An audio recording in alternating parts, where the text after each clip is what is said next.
Bonjour à toutes et tous et bienvenue dans cette vidéo de construction de basse où je rentrerai bientôt dans les détails de quelle basse je vais faire et à peu près tout ce qu'il faut pour faire la basse et au fur et à mesure des vidéos montrer comment je fais et toutes les étapes de construction de cette basse électrique.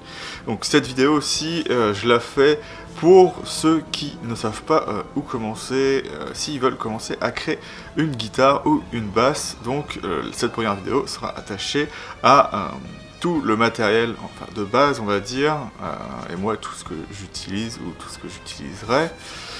Pas forcément tout, puisque ce sera peut-être expliqué dans d'autres vidéos, mais ce que je pense être le principal. Après, s'il y a des choses que j'oublie, vous pourrez toujours poser des questions sur la vidéo, évidemment, pardon.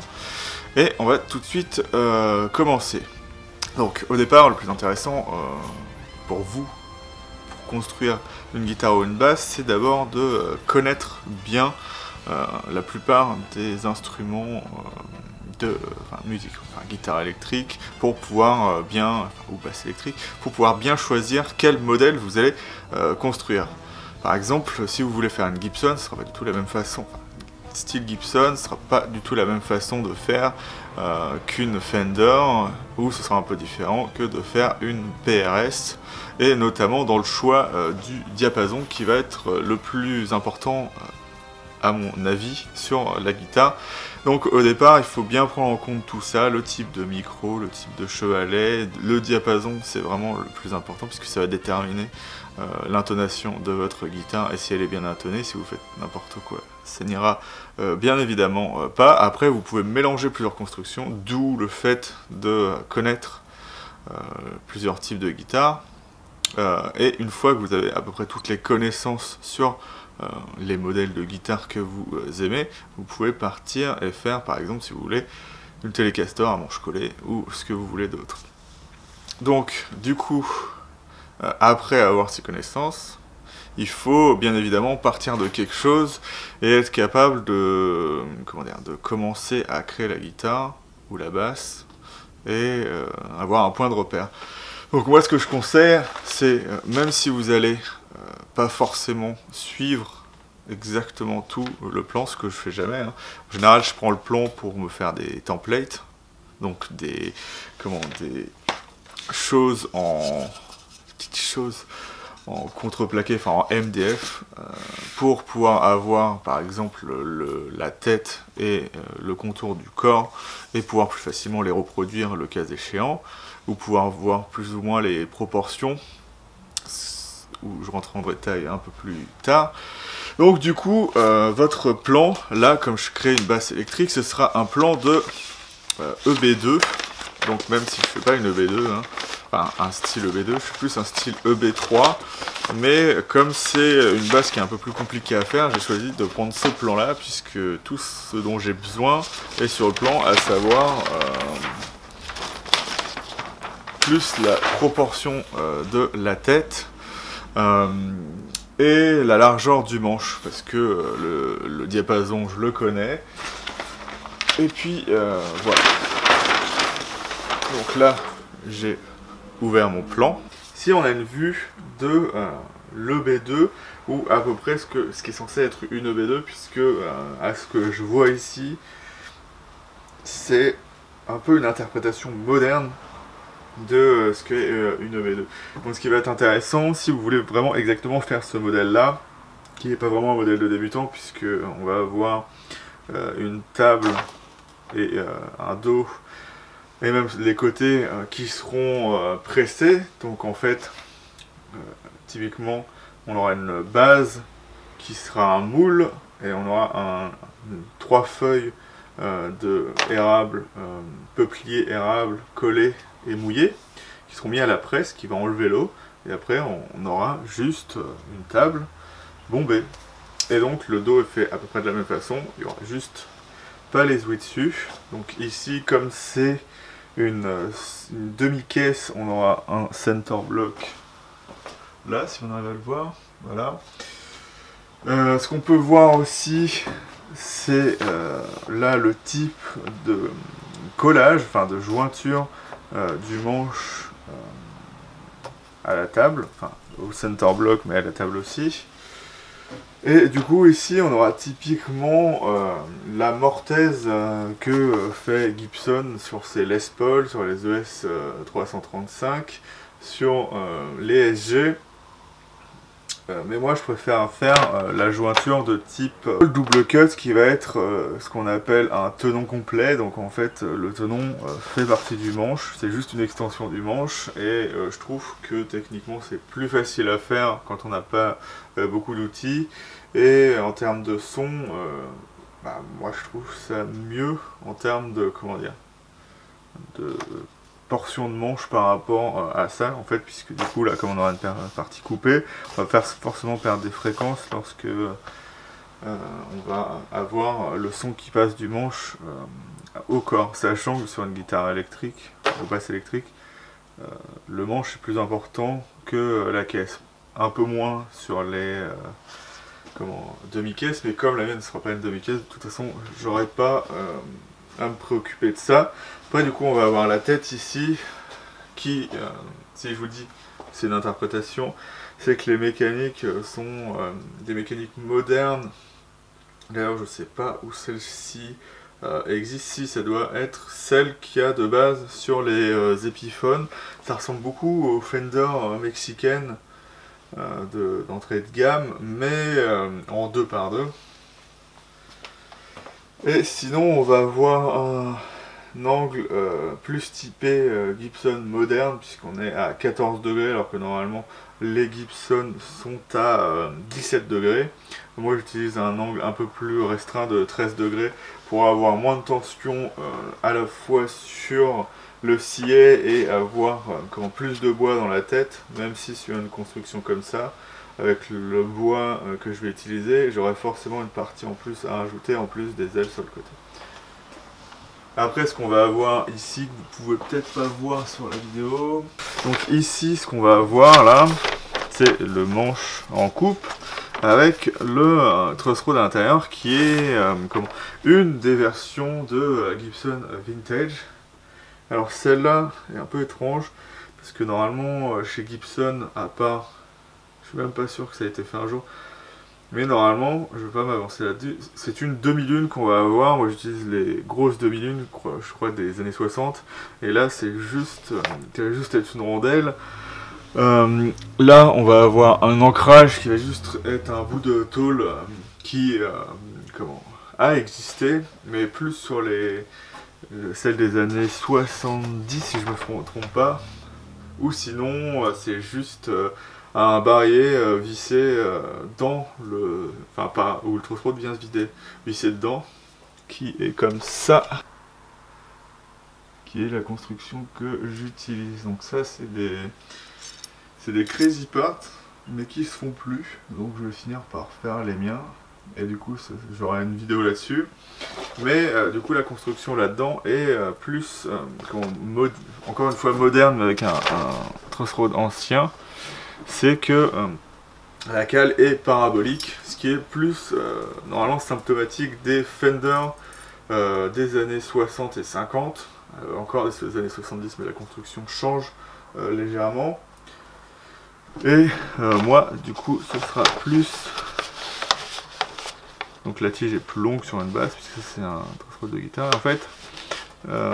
Sur la construction des Gibson un peu plus anciennes, en fait, le truss rod sera incliné. Et en fait, l'action des cordes va tendre la chose comme là-dessus. Et en fait, le principe de faire une cale parabolique, c'est que quand on tire, et bien la cale, elle essaye de se remettre, enfin, le truss rod essaye de se remettre dans sa position initiale qui est droit. Ça aide d'avoir une cale déjà courbée.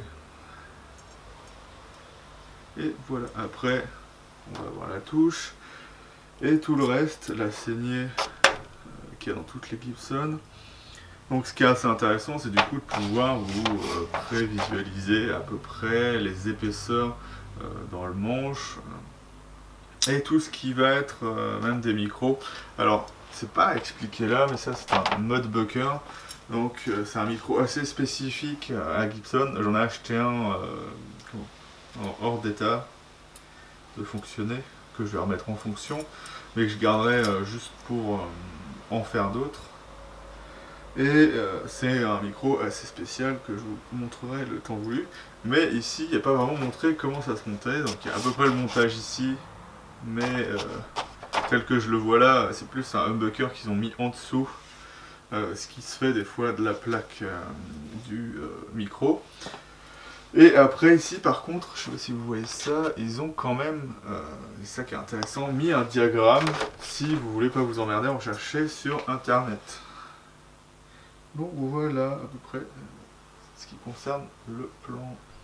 Donc une fois que vous aurez ouvert votre plan, le plus intéressant, moi personnellement je trouve, c'est d'avoir les proportions de la guitare ou de la basse que vous voulez faire. Donc vous pourrez ainsi récupérer les mesures entre guillemets correctes du corps et de la tête. Et après, moi je considère qu'il faut faire attention avec d'autres mesures, comme notamment le diapason, dont je parle assez souvent.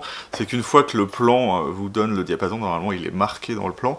Moi je choisis plus de faire confiance à des sites spécialisés ou à d'autres instruments de musique. Par exemple, pour avoir le diapason Gibson sur cette guitare là que j'ai faite, qui est une Bolchick, j'ai choisi de vérifier mon diapason sur ma Fireboard Studio et j'ai bien fait, parce que c'est peut-être une anecdote, mais Gibson n'utilise finalement pas le diapason 24-75 mais le 24-625.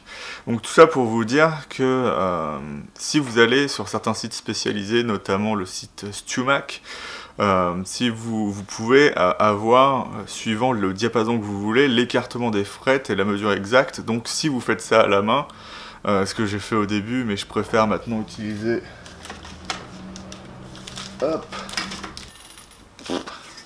ça, qui est un template pour fretboard, enfin pour touche, qui vous permettra de faire vos tranchées pour les frettes si vous utilisez la bonne machine qui va, donc un scie à onglet, enfin un onglet spécial pour les scies japonaises à frettes que StewMac fait. Vous pouvez trouver des versions sur internet un peu moins chères, mais qui seront un peu moins bien et un peu moins bien fournis. Donc si vous voulez la StewMac, elle est sur des sites comme Madinter pour ce qui est de l'Europe. Pour l'Amérique, vous pourrez le faire venir d'où vous voulez, sauf que vous aurez sûrement des frais de port, vu que c'est des choses qui sont assez chères.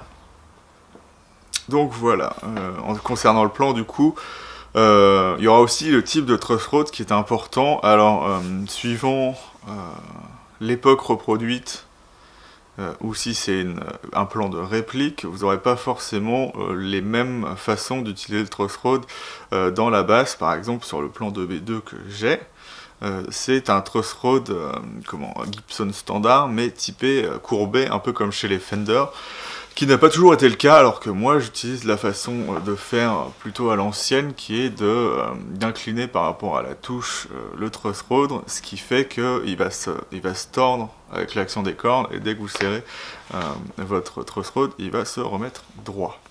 Donc là où votre plan va être intéressant, c'est pour créer vos templates, donc vos petites... voilà, si vous voulez reproduire plusieurs fois votre instrument, plutôt que de dessiner dessus, et de ne pas forcément faire des trucs très propres. Au moins le template, lorsque vous avez inscrit la forme sur votre MDF, si c'est raté, vous pouvez recommencer avec un autre morceau, alors que sur la guitare c'est un peu plus compliqué. Et au moins ça va vous donner les proportions de ce qu'il faudra en largeur, pouvoir mesurer vraiment votre instrument lui-même. Ce que je vous dirais aussi de faire attention, alors pour les guitares c'est pas problématique, parce que en général les mécaniques n'ont pas forcément des tailles qui diffèrent beaucoup, mais par exemple là sur cette EB2, j'ai été obligé de faire un template spécifique pour des mécaniques que je vais mettre dessus, qui sont les chaleurs BM 2x2, et donc en fait elles sont beaucoup plus larges derrière que les mécaniques de basse qui sont des Cluson 538 je crois. et qui ne se font plus, donc il faut les acheter en occasion. Et si un jour je me mets à faire cette basse en plein d'exemplaires, je vais pas m'amuser à aller chercher sur eBay toutes les mécaniques Cluson jusqu'à ce qu'il n'y en ait plus. Donc du coup, bon, ça, bien que ce soit prêt ailleurs, vous pouvez faire un template aussi de corps et éventuellement pouvoir modifier le design du plan, mais ça c'est vous qui voyez. Alors moi généralement ce que je fais, c'est que j'utilise un papier calque et après je fais des trous dans le calque avec un petit compas là. Comme ça on peut relier les points après sur le MDF, et après j'utilise ma défonceuse pour faire le contour. Et ça j'ai dessiné directement dessus, je crois, pour avoir le creux. Bon, ça du coup, ce sera la forme du corps de la EBF 01, mais la version creuse, c'est cette petite guitare qui va voir le jour bientôt et sur lequel je suis en train de travailler. Donc là, ma vidéo, c'est un peu la pause de la construction de cet instrument. Là, je suis en train de mettre les frettes et après, je mettrai le binding dessus, mais je m'écarte un peu de la vidéo du coup.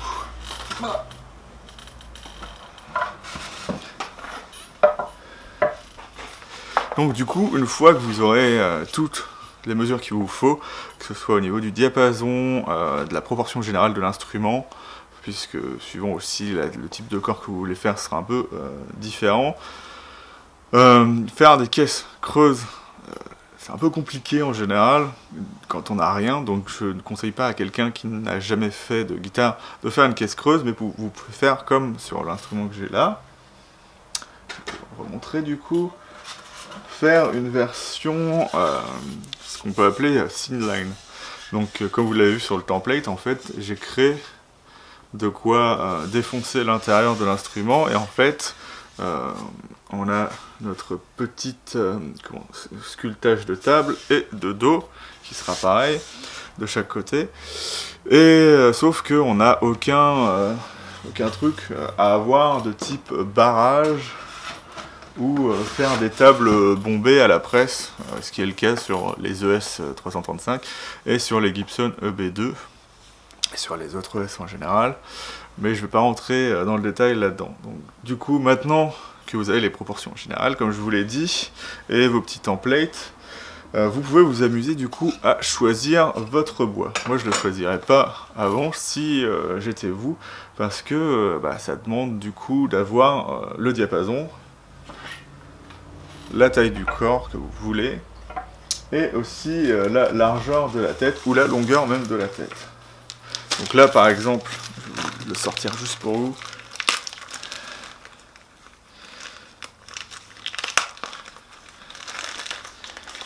J'ai mon template de touches, de slottage de touches, pour, je sais pas si on va le voir là-dessus, si. Donc là on voit pour Gibson EB, donc c'est celui-là que je vais utiliser, et au-dessus on aura les basses Fender de type Mustang et tout le tralala. Hop. Et du coup j'ai pu choisir ma touche en fonction de ça. Bon, j'étais un peu large parce que comme c'est une short scale la basse, donc diapason court, j'ai pris typiquement ce qu'on pourrait mettre sur une Fender Precision Bass ou Jazz Bass, donc du diapason 34 au lieu de 30. Donc j'ai un peu de quoi faire avec ça. Donc c'est du Pao Ferro que j'ai choisi pour remplacer bien évidemment notre cher palissandre indien et tous les autres palissandres qui vont être de plus en plus difficiles à utiliser, à exporter. Donc je préfère mieux avoir des bois qui n'ont pas de problème de CITES. Donc si j'ai à les vendre un jour, j'aurais pas trop à me préoccuper de ça. Il faudra que je me préoccupe quand même de ça un jour pour savoir comment ça marche, évidemment. Et du coup, là c'est vraiment un peu trop gros, mais j'ai fait en sorte d'être sûr de pouvoir avoir ce qu'il faut comme manche. Donc là vous voyez c'est une bûche très fine, Donc en fait on inscrit juste la largeur du manche, c'est ça qui va être important dedans. Donc là on a 6 cm, normalement le manche il finit à 58 cm pour mes guitares, mes basses du coup, puisque typiquement une EB ils sont pas fait chier, ils ont juste allongé le manche, ils ont mis la même largeur au sillet et la même largeur au niveau du corps. Donc chez Gibson ce sera typiquement 43 ou 44 ou 42 jusqu'à 57, et moi à la fin j'ajoute 1 mm. Parce que quand vous faites des guitares à la main, ou des basses à la main, ce qu'il faut savoir, c'est que vous pouvez avoir des problèmes d'alignement du chevalet. Et donc c'est bien de pouvoir un peu rattraper ça avec, avoir une touche un peu plus large. Donc, si vous regardez par exemple les anciens instruments, c'était souvent ça, ils n'étaient pas forcément très bien alignés. Ce que vous pouvez faire aussi, c'est mettre le chevalet en dernier, ce que je conseille toujours. Hein. Vous faites votre manche, votre corps, vous les alignez l'un à l'autre, et si ça décale légèrement, ça va peut-être visuellement moins beau, mais au moins vous aurez un instrument correct vis-à-vis du jeu. Puisque le problème qu'on a aussi, dès qu'on désaligne légèrement, c'est qu'on va avoir par rapport au radius, la corde sera légèrement moins bien axée. Bien que, si on discutait des radius, on pourrait voir que normalement il ne faut pas avoir le même radius sur toute la largeur du manche, la longueur du manche. Voilà, donc après, bien évidemment, avoir choisi ça, il va nous falloir choisir le bois du corps. Et si vous utilisez aussi des truss rods à simple action, il va falloir choisir un bois pour faire le renfort du truss rod, puisque le truss rod va être à un endroit et il va falloir remplir le reste avec du bois, alors que sur un double action vous faites juste une tranchée de la largeur des deux truss rods, puisque c'est deux truss rods alignés et il y en a un qui tire sur l'autre, donc ça crée le mouvement dans un sens comme dans l'autre, donc c'est beaucoup plus simple à faire. Donc là, comme vous voyez, hop, notre corps de B2, non, de BF01, qui sera ça. Donc c'est à peu près le même corps que sur l'autre guitare que je suis en train de créer, sauf que là on aura juste ce qu'on appelle slab, donc juste une tranche de bois, sans avoir de table ni de de basse creuse. Donc ce que j'espère seulement, c'est que comme c'est pas le bois le plus lourd du monde, le Corina en général, c'est ça qui est bien, hein, c'est que ça va être léger, mais le manche étant d'un acajou africain assez dense, que j'aime bien pour avoir un son un peu plus punchy que de l'acajou américain, ça peut être plus lourd, donc ça peut être problématique. Après, si vous voulez faire une basse de ce type-là, donc avec une tête encore à un angle comme ça, vous allez peut-être mettre un plaquage, ce que je conseille de faire pour la rigidité de l'instrument, enfin de la tête surtout, mais aussi, juste pour ça, mais aussi pour le visuel du coup. Donc là j'ai un morceau de Zingana que je trouve pas top, donc je vais voir si je vais le garder ou le teindre peut-être, enfin le garder et le teindre, ou sinon si je vais prendre autre chose comme une plaque de celluloïd ou je sais pas quoi. Donc après, ce qui va être important aussi, c'est les outils que vous allez utiliser bien évidemment pour construire votre instrument de musique. Et donc de base, vous n'aurez pas forcément beaucoup d'argent, donc on va essayer de voir ce qu'on peut utiliser. Hop, je fais n'importe quoi. Pour que ce soit plus simple. Donc par exemple, là quand j'ai commencé à faire le corps de l'EBF01, mis à part que j'ai une scie à ruban, ce qui, si vous l'avez, c'est bien, si vous l'avez pas, vous trouvez un autre moyen. Ma première guitare, je l'ai fait sans, c'est beaucoup plus long, mais c'est beaucoup moins cher évidemment. Donc là on va s'attarder au fait de coller un corps, parce que en général on s'attend à ce que ce soit le manche qui soit plus dur à faire, mais au final comme c'est des parties assez allongées et fines, faire en sorte que tout se colle correctement, c'est beaucoup plus simple, mais le principe reste le même. Donc moi ce que je fais, c'est de prendre une plaque pour poncer. Donc je vais la ramener. ça va prendre un petit peu de temps, puisque je l'ai oublié. Donc moi, par exemple, la plupart du temps, j'utilise plusieurs formats de plaques de MDF, le plus plat possible, évidemment. Mais en général, quand on a une légère courbure dedans, c'est plus facile à utiliser que rien du tout, hein. Donc ce que j'ai fait, c'est de vraiment poncer les petits morceaux là-dessus et après prendre une version plus petite pour poncer le corps et finir par la grande plaque en fait. Donc ça c'est notamment très intéressant pour aplanir vos touches.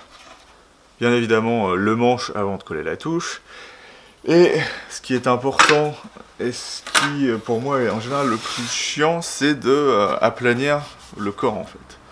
Parce que c'est une grande surface qui doit être plate et on voit pas forcément bien que c'est pas droit. Contrairement au manche, ça va se voir tout de suite si votre manche est pas plat. Donc voilà. Après, il n'y a pas que le ponçage qui compte évidemment, c'est de couper. Et ça, c'est un peu chiant lorsque vous n'avez pas de budget, c'est que vous allez devoir utiliser des scies à main, ce qui n'est pas le plus pratique. Moi, j'en ai utilisé et ça m'a vraiment beaucoup énervé. Et après, il y a le dernier outil qui va être le plus important quand vous n'avez pas d'argent. Donc un outil très important, que vous ayez ou pas de l'argent, ça va être la défonceuse. Donc ça c'est une modèle moyenne gamme on va dire, qui coûte dans les 100 € je crois. Donc elle est pas mauvaise mais c'est pas la meilleure non plus. Je la trouve intéressante mais il y a des situations où c'est un peu compliqué avec. Notamment parce qu'elle peut pas servir de défonceuse sur table, ce qui est bien. Par exemple les tritons qui coûtent beaucoup plus cher, vous pouvez acheter la table qui va avec et du coup vous pourrez faire du travail sur table qui des fois est beaucoup plus simple que d'utiliser la défonceuse sur tout en mobile, hein, parce que votre main n'est pas aussi précise que d'avoir ça sur table, notamment pour faire par exemple les feuillures. Donc faire les bindings, ça va être beaucoup plus compliqué de le faire avec la défonceuse comme ça, plutôt que de l'avoir sur table. Mais, du coup, ce sera pour moi un des outils les plus importants, surtout pour donner vraiment un fini intéressant à votre instrument. Après, il y a d'autres façon de faire, utiliser par exemple des ponceuses excentriques, c'est comme ça je crois qu'elles s'appellent. C'est les ponceuses avec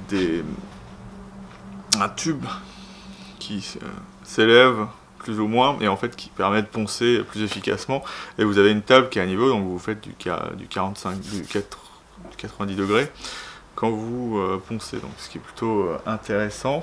Mais pourquoi la défonceuse va être votre outil le plus important?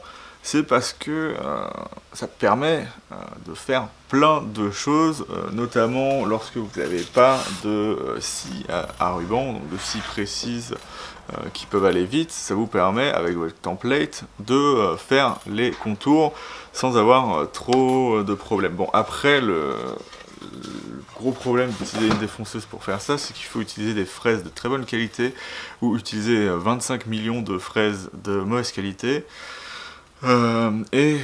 C'est plutôt dur pour les nerfs. C'est un outil qui est assez dur à manier, qui fait assez peur, donc il faut faire attention avec et pas se décourager en l'utilisant. Ça va être un de ces problèmes, mais ça va être intéressant à la fois pour faire les bindings, pour faire vos contours, en utilisant comment on appelle ça en français, ce qui va vous servir à poncer droit, donc des... Ah, j'arrive pas à trouver le nom, je vais vous montrer ça plutôt. Donc j'ai toujours pas trouvé le nom, mais c'est en gros une barre qui est faite pour être parfaitement droite, et par exemple sur le bord de vos manches, vous pouvez utiliser ça votre défonceuse pour être sûr que le manche sera droit. Parce que moi j'ai déjà fait ça avec des tasseaux et les tasseaux ne sont jamais coupés droit, donc je me retrouvais avec des manches un peu d'un côté à corriger parce que ça faisait un espèce d'arc si vous le prenez dans le sens, sinon ça peut faire bomber ou creux. Ce qui n'est pas forcément très agréable quand vous faites un instrument de musique qui doit être assez précis et visuellement beau. Mais c'est vraiment un outil à tout faire très intéressant. Ça peut aussi, si vous avez une version assez petite, vous permettre de faire des gravures dans les instruments de musique. Ça vous sert à faire vos cavités à la fois de micro, d'électronique. Enfin, c'est vraiment un outil incontournable. Ça fait aussi, ça va servir. Hop.